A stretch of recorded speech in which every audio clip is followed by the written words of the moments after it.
This is the Godox ML80Bi. It's a video light, but of course you can use a video light for still photography. And I was sent this light and the ML150Bi for free for the purposes of making a review video. In fact, there are very good reasons to use a video light for still photography. And as a hybrid shooter, it makes even more sense.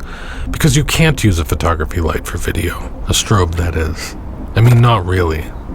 That would not be ideal, anyway. I suppose you could try to use the modeling lamp on the photography strobe, but those do not get very bright. But the other way around, using video lights for stills, that works great. I've spent 3 or 4 weeks shooting with the ML80Bi and the ML150Bi. Client stuff, personal stuff, art stuff. The ML150 is very similar, but larger and significantly brighter at over 61,000 lux versus just short of 30,000 lux on the ML80.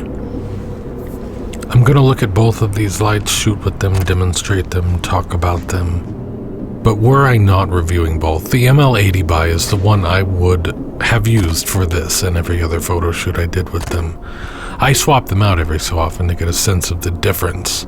But for my purposes, at least without a modifier, 30,000 lux is more than I need most of the time. But of course your needs might be different. I did experiment with bouncing the light off the wall off a reflector, and when I did that using the ML80Bi, I found that more light would have been helpful. So ML150Bi to the rescue, I guess, during those times. So it might be similar with a modifier of some sort. That said, I wasn't sent any modifiers, so I can't really speak to that. But it looks like a very cool ecosystem of modifiers, magnetic diffusers, barn doors, softboxes, with and without grids, smaller collapsible diffusion modifiers. There's a projection attachment, lots of interesting stuff. That might have sounded scripted. It wasn't. I just want to explain why I'm always reviewing lights sans modifiers. I review what they send me. Can't review something they don't send me. Though the softbox look does sometimes give me a kind of a small town high school senior portrait vibe. And so even if they did send me a softbox, I might not have used it that much. I kind of do prefer harsh light. Probably not 100% of the time. Also, I live in a windy place. You bring a softbox outdoors, you will not have a functioning light for very long. It was windy and rainy this day. That's why we ended up shooting where we did. This was not the original plan. This was the last minute location change. I love that on the front of the light, what you would call the reflector, there's a lens inside. You can focus or defocus the light, or maybe think of it as zooming. But that's what gives it its characteristic look. Both lights come with nice carrying cases, but what I really appreciate is that both are small enough to fit in my not enormous shoulder-slung camera bag. I don't even have to bring the cases if I don't want to. The ML80Bi comes with a battery, a nice Godox battery. It'll keep the light running at 100% for an hour, but I tend to shoot the light between 30 to 60%. So it'll run for hours the way I shoot it. 100% is really overkill for my needs. Again, unless I'm bouncing it, like this. If you shoot near walls, you've got softboxes, umbrellas all over the place. Bouncing is always a great option. And this was a fun shoot. I don't always enjoy photographing people, but working with Natalie was great fun. We shot together once before. It went well, I thought, but this one was truly fun. For whatever reason, I really enjoyed it. Well, because Natalie is great fun and creative and talented. That's the reason. Was I overly negative about the concept of diffused light? Forgive me, I don't actually feel that negatively about it. But anytime I can do something outside of how you're supposed to do that thing, I consider that a win. The interface is extremely simple, clear, easy to use.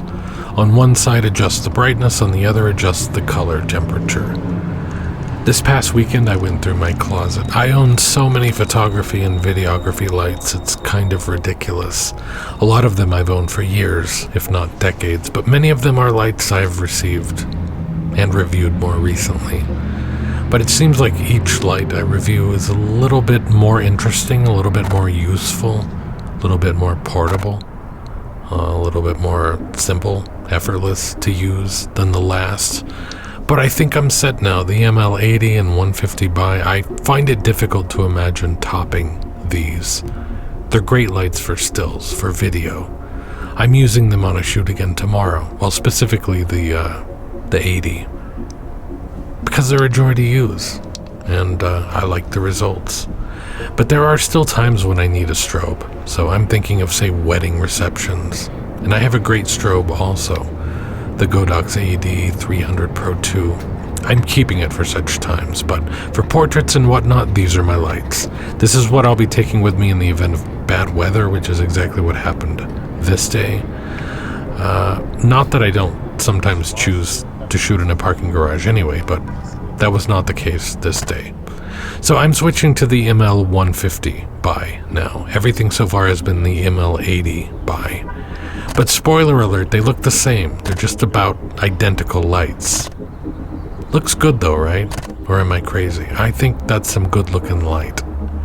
But it's nice to have two lights. You can have a main light, call it a key light if you prefer, and a backlight, or rim light, hair light, whatever. But I did not shoot with two lights simultaneously, and so now it's time to get into the battery options, AC adapters, what comes with, what doesn't, so forth and so on. The ML150Bi ships with a V-mount adapter plate, but not a battery. A V-mount battery is needed in order to achieve full brightness on the 150, or use the included AC adapter to achieve full brightness. Other battery options include an NPF battery plate, does not come with, but is not expensive, $10 or so USD. There's the Godox ML battery, that's what I'm using here, $89 or so USD. This Godox ML battery does not come with the 150, but it does come with the 80. However, the 150 comes with an AC adapter, as mentioned, but the 80 does not come with an AC adapter. So one comes with a battery, one comes with an AC adapter. And what happens when you use the ML battery from the ML80 on the 150? It works great. That is exactly what I'm doing here. Though it doesn't reach full brightness, but it's still extremely bright. I'm at 30% or so here. But what happens when you use the AC adapter from the 150 on the 80? It instantly fries the circuitry of the ML80 and it will never again turn on. The unit will be broken, useless, dead. And that's what I just did, trying to demonstrate this crap for the video. I fried it. I fried mine so you don't have to fry yours. Of course I did. Which is a shame. I was excited to keep the light. Guess I won't be using it tomorrow after all. Guess I'll be using the 150 then. Provided I can get through the next few minutes without frying it too. Which is by no means a certainty. Gotta say that tempers my enthusiasm to recommend this product just a little bit. Yes, I saw that the voltages are different, so ultimately it's my fault. As much as I'd like to blame the devices, I guess I can't. Thankfully, I already shot this footage of the menu, which is pretty simple. There are also some creative modes, FX modes or something, to get the lights to flash and flicker and fade in and out with slight color variations. This is the reflector, the same reflector that comes with both lights. And that's the secret sauce, in my opinion. It gives you a really nice quality of light, old Hollywood-esque. I really should have known better. I'm feeling a bit deflated about frying the ML80Bi. That's the one I was really excited about. Nice and light and compact. They both are though, relatively speaking. But my mother-in-law just died. My cat almost died. Plus. I have a lot going on at the moment. Distracted, exhausted. The wife and I, things never happen to us one at a time. We always get slammed with 900 separate things at once. And it's been quite a couple of weeks over here. The ML80 has all the same stuff in the menu as the ML150 here, but the ML150 has a few extra things, and I'll go over all that now. And then both lights have all the same FX modes. There are quite a few. I'll show those at the very end. That way, if you're not interested in seeing them, you can just bail at that point. So, the menu. DMX allows the light to be remotely controlled using a DMX adapter sold separately. This is a feature of the ML150Bi only. Alternatively, both lights have Bluetooth, and you can control the light via the Godox Light app, which I didn't try, forgive me, but I can certainly see the usefulness there. The way I've been using it, though, I really don't need that, but it's there if you do. Curves. This is only available on the 150, and unless I'm just the dumbest of the dumb, I think that only affects how the brightness ramps up or down while you're turning the dial, because I don't see how it could affect the light output. That doesn't make sense to me. Granted, I may well be the dumbest of the dumb, and either way, what does or does not make sense to me is irrelevant. That was your ring? Oh my gosh, I didn't even go. That's crazy. Lame background.